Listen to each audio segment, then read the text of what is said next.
Look at it. He's nothing given. You've never seen 50 give nobody no flowers, no respect. He just play on people downfall. Diddy, Irv Gotti, Ja Rule, now Big Meech. You've never seen 50 say nothing positive. G-Unit Film Studio out there in Louisiana where that cheapest land at. You thought you was gonna be able to do it. You thought you was gonna be able to get them loans, and it ain't. What's wrong? What's taking so long? Is 50 Cent, the untouchable billionaire, actually broke?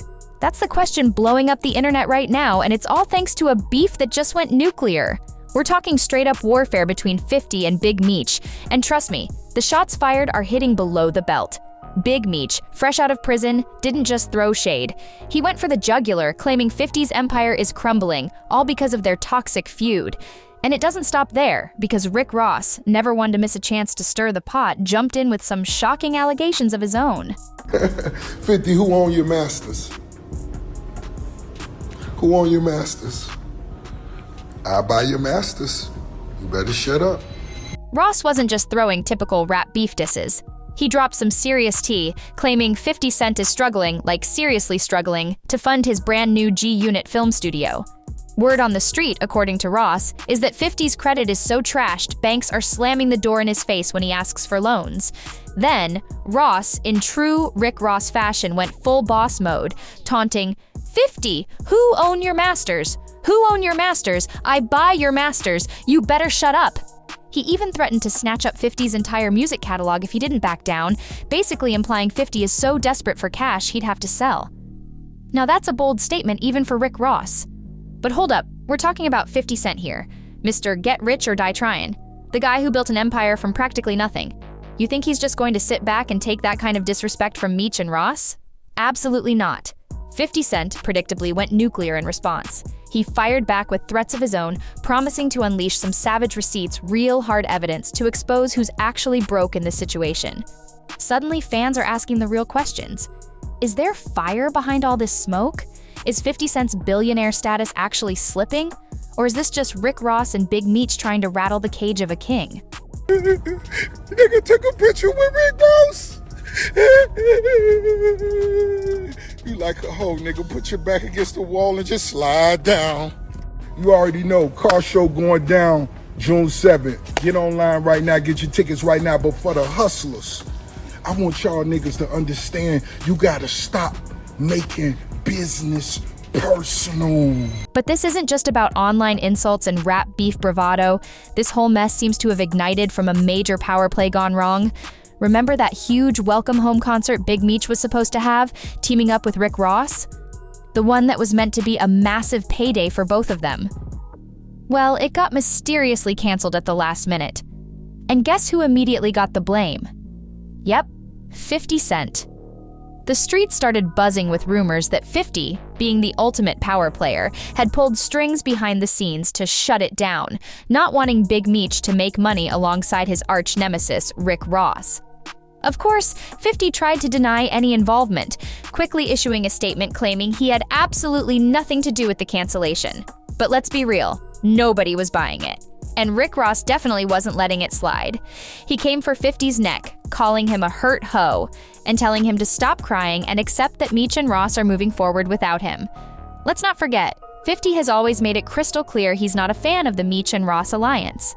He's thrown serious shade at Meech for even associating with Ross, still seeing Ross as Officer Ricky, the corrections officer turned rapper. In 50's world, anyone siding with Ross can't be trusted. 1,000 just for this Cuban. This Cuban is like 1,100 grams. It's chunky, real big. I really can't have this on for longer than 3 or 4 hours. My neck started hurting. The lock say Eliante on it. You know, say his name, his signature. They got the 3 big boogers on each side. So ain't no regular Cuban, you know. You might find a regular Cuban for 50 or for 100 maybe, but you know, it's 200 just for a kilo. What's the pendant cost? 3 just for a pendant. This some shit like, either I give it my daddy, like when he come home, like I keep this forever, like. But here's where things get seriously messy, like nuclear fallout messy. It turns out 50 wasn't just throwing empty threats and shade. He had actual ammunition, receipts if you will, to back up his claims against Big Meech. Claims that go way beyond just rap beef and get into some seriously sensitive territory, snitching. 50 Cent started hinting, then straight up alleged that Big Meech snitched to get out of prison early. And then he dropped a bombshell that shook the whole situation to its core. 50 Cent wasn't just going to talk about it. He was planning a full-blown expose. He announced he was working on a tell-all documentary about Tammy Cowens. Now, if you don't know Tammy Cowens, you need to. She's not just some random name in the BMF saga. She's the woman who, rumor has it, holds all the secrets, especially the ones that could completely obliterate Big Meech's carefully constructed image. This documentary, according to 50, is set to reveal exactly who, when, and how Meech allegedly snitched. No holding back, no punches pulled. For those still catching up, Tammy wasn't just a friend of Big Meech. She was incredibly close to him, and whispers suggest their relationship might have been more than just platonic. Meech even sold her the life rights to his story, meaning legally, she's the only one who can authorize movies, books, or shows about his life. That's a massive level of control, and now Tammy is seemingly ready to use it against him alongside 50 Cent. Called Tammy Cowens, she's privileged to what's called the affidavits in support of the wiretaps. Okay. It's like 3 affidavits. In those affidavits, it tells Meech's full role. Now, I wouldn't allow to have them because they played this, I'm this kingpin and I'm this killer, and they life in jeopardy. Right. In danger. Right. That's why they was able to close the courtroom. We'd have been out at Meech. But they played a cold game. I give it to her. They was playing chess and we was playing checkers. Okay. She used the threat of her life and that I was gonna have some hitmen in the federal courtroom to kill her. And they closed the courtroom to the me and my shit standing room only. I'm that dude in that city, homie. Right. I'm that dude in that city. Right.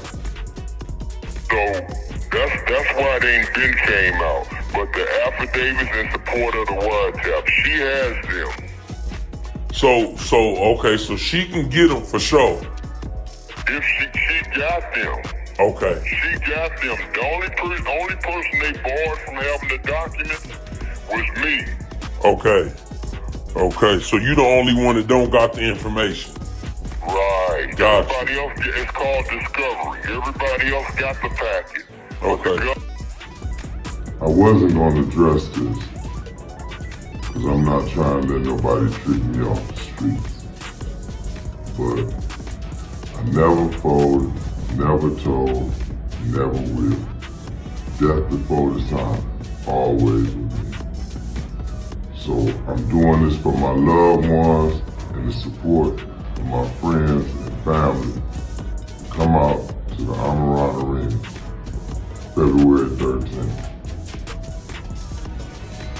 And while 50 was gearing up to unleash this documentary storm, Rick Ross and Big Meech were out here flexing hard, flaunting their supposed money moves, basically clowning 50 at every opportunity. Ross even bragged about dropping his own BMF movie, claiming it would be a massive blockbuster, cashing in big time. This announcement came right after 50 publicly declared he was pulling the plug on his own BMF series. Why? According to 50, Big Meech and his son, Lil Meech, started getting too slick behind the scenes, trying to orchestrate their own BMF film, cutting 50 out of the picture.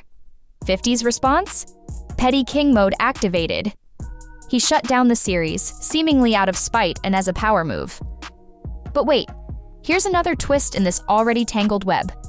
Tammy Cowens, the woman holding all the cards, the one with Meech's life rights, was actually working with 50 Cent to create the BMF series in the first place.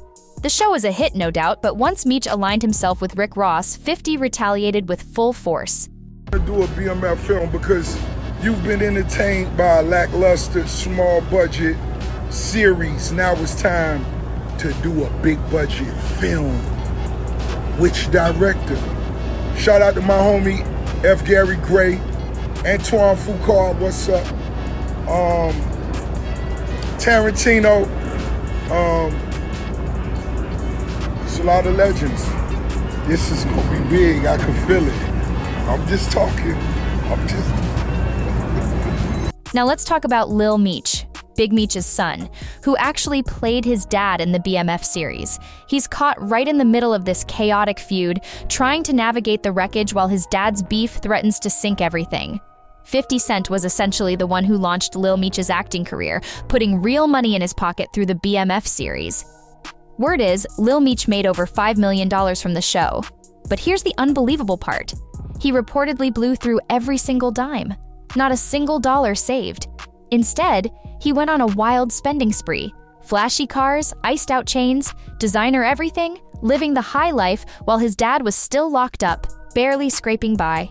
You'd think Lil Meech would have stashed at least a little something to help his pops out when he finally got released, but nope, full-blown flashy mode, acting like the BMF checks would keep rolling in forever. Even Tony Yayo, 50's longtime G-Unit comrade, stepped in and publicly called out Lil Meech, saying he should have been smarter with his money, saved up for a rainy day. And when 50 Cent started dragging Big Meech online, Lil Meech, in a desperate attempt to salvage things, jumped straight into 50's DMs, trying to cool things down, stick up for his dad, and maybe, just maybe, save his own career. Lil Meech tried to explain that the link-up with Rick Ross wasn't personal, it was purely business, survival even. Big Meech needed quick cash to pay bills while waiting for the next BMF check that was now never coming. He pleaded with 50, "I can't believe this, man. You act like I'm your enemy. I've only shown you love and loyalty. I'm human. I go through my own stuff, but I never turned on you. F. Ross, he just gave my dad some bread to cover bills till our next season hits." This internet drama, Lil Meech claimed, had him twisted. I sat by him, and the next day he called me, 8 o'clock in the morning, woke me up. I'm like, damn, 50 calling me. So I answer the phone, he like, hey, what you think about going to acting classes? I want you to play your dad. He looked like... But 50 Cent wasn't in a forgiving mood. Instead of accepting Lil Meech's explanation, he dropped a nuclear bomb that completely detonated the entire feud and shifted the landscape of hip-hop beef. He posted a screenshot of Lil Meech's private message with a chilling caption, "What next season?" This wasn't just shade, it was a public execution. 50 was definitively confirming what everyone suspected. The BMF series was dead, buried, never coming back. Then came the real knockout punch. 50 officially announced he was taking the BMF story to a whole new level, but without the Meeches. He was teaming up with Tammy Cowens to drop a no-holds-barred documentary, and he made it crystal clear. It wasn't going to be pretty. He was out to expose everything about Big Meech, now mockingly calling him Big Screech. This move crushed both Big Meech and his son. Without those BMF checks, they were financially stranded. We already saw how Lil Meech burned through millions like it was pocket change. And let's be brutally honest, what kind of high-paying job is Big Meech supposed to get after doing all that time behind bars for drug trafficking? If they want to maintain that flashy lifestyle they've become accustomed to, Lil Meech either needs to resurrect his acting career from the ashes of this feud, or somehow reignite a rap career that's barely flickered. But after going head-to-head with 50 Cent, those doors might be slammed shut for good. Don't be walking around with this shit by yourself.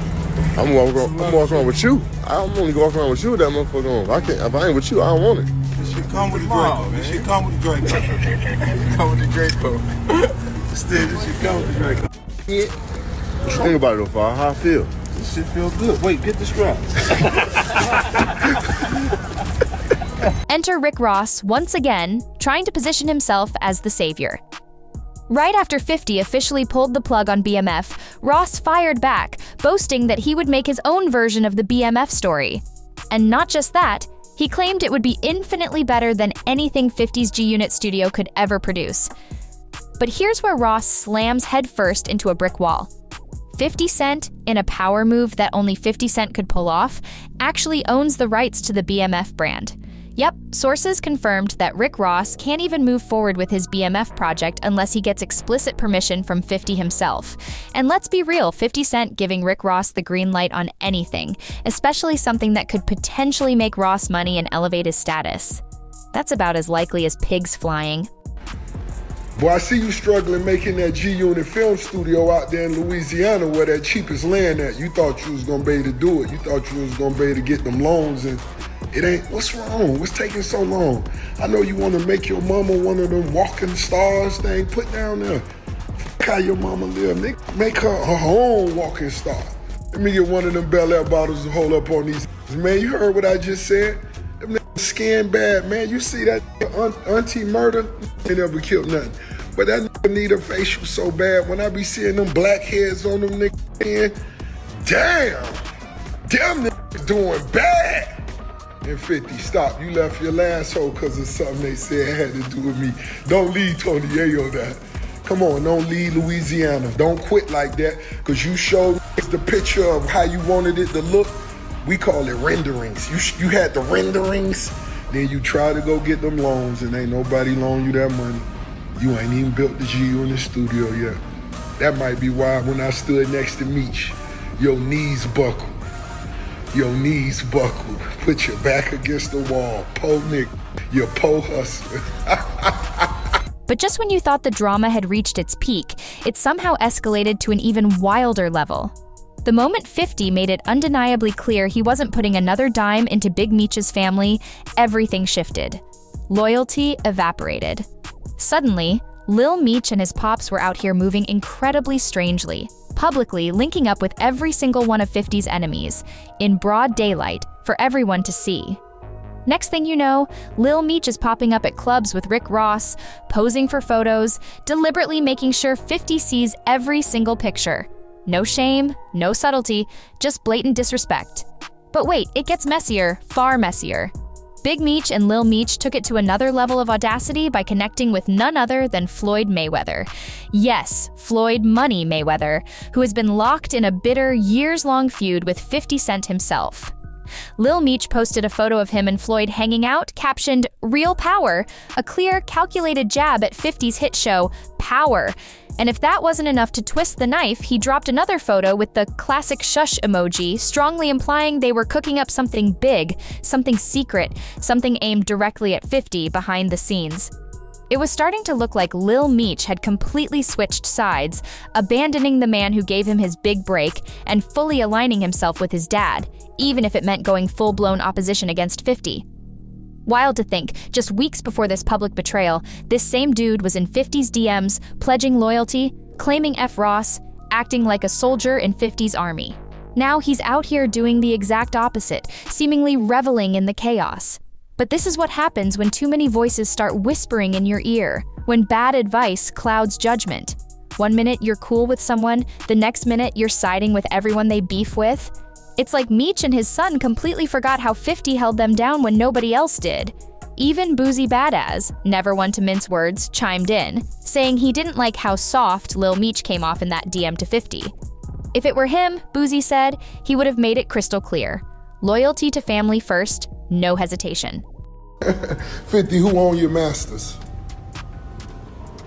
Who own your masters? I buy your masters. You better shut up. I will buy your masters. But 50 Cent, the master strategist, wasn't going to stay silent forever.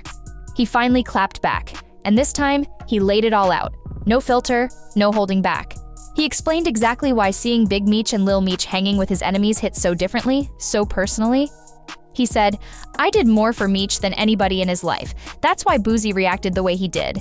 Every time Meech got locked up, I was the first one he called. I bailed him out every time. Then I see him laughing at his pops post. That's when I knew he's a snake too. He belonged with them." 50 didn't stop there. He broke down how he was essentially a father figure to Lil Meech while Big Meech was locked up. He paid for Lil Meech's acting school, cleaned him up when he was struggling with substance abuse, and made sure he had money in his pocket so he wouldn't get caught up in illegal activities. But everything started to unravel, according to 50, once Big Meech got out of prison. That's when, in 50's view, bad advice started poisoning Lil Meech's mind. While 50 was trying to teach him financial responsibility and sobriety, Big Meech was allegedly hyping him up to flex, spend recklessly, and live a wild lifestyle. "I thought about it," 50 said, "and I think Big Meech just didn't like the bond me and Meech had. I'm telling him to chill with the drugs, Meech is telling him it's cool. I'm telling him to stop blowing all his money, he's bragging about how much he spent." Then 50 dropped another bombshell, revealing that he even had to send Lil Meech to rehab. And the final straw? 50 claimed even Russell Hornsby, who played Meech's dad in the BMF show, noticed something was seriously off with Lil Meech. Hornsby allegedly told 50 that Lil Meech was high as hell on set, even throwing up during a weapons test. Then Ian, another crew member, hit 50 with the ultimate shocker. Lil Meech had whippets in his truck. 50, unfamiliar with the term, discovered its nitrous oxide canisters, the gas stuff from BB guns that people inhale to get high. After everything 50 had done for Lil Meech, to have him flip like this, publicly disrespect him, and allegedly betray his trust, that's a level of betrayal that cuts deep. But don't think for a second that this chaos is calming down. Not even close. Rick Ross is still out here throwing shots, relentlessly clowning 50, now claiming he's too broke to even build his new G-Unit studio. According to Ross, 50's credit is completely shot, and no banks are willing to touch him. In another video, Ross straight up threatened to buy 50's masters just to toss a few coins in 50's direction, a truly calculated insult. Word is, 50 saw all this and finally snapped, talking about dropping receipts to expose who's truly broke in this escalating financial war. 50 even laughed off the idea that this whole Big Meech beef is actually hurting his bottom line. Let's be honest, how much real influence does Big Meech truly wield these days? Yeah, he was a major figure back in the day, but it's 2025 now. The economy's a mess. Diddy's facing serious legal trouble, and most people are just trying to survive. Nobody has the time or energy to worship some ex-con trying to play street legend in the internet age. 50 might have been right when he called Big Meech a wannabe Pablo Escobar. The idea that Meech has enough power to actually damage 50's empire seems like a joke. Let's not forget, 50 has gone toe-to-toe with far bigger names than Meech or Ross and emerged completely unscathed. Still, 50 is going to spin this entire circus into another viral moment because that's what he does best. So let me ask you straight up, do you really think 50 Cent is going broke? Could this beef actually be impacting his vast fortune, or is Rick Ross just projecting his own financial struggles onto 50? Drop your thoughts in the comments below. And if you want more Raw celebrity drama, untold beef, and behind-the-scenes receipts, smash that like button, share this video, and subscribe. I'll catch you in the next one.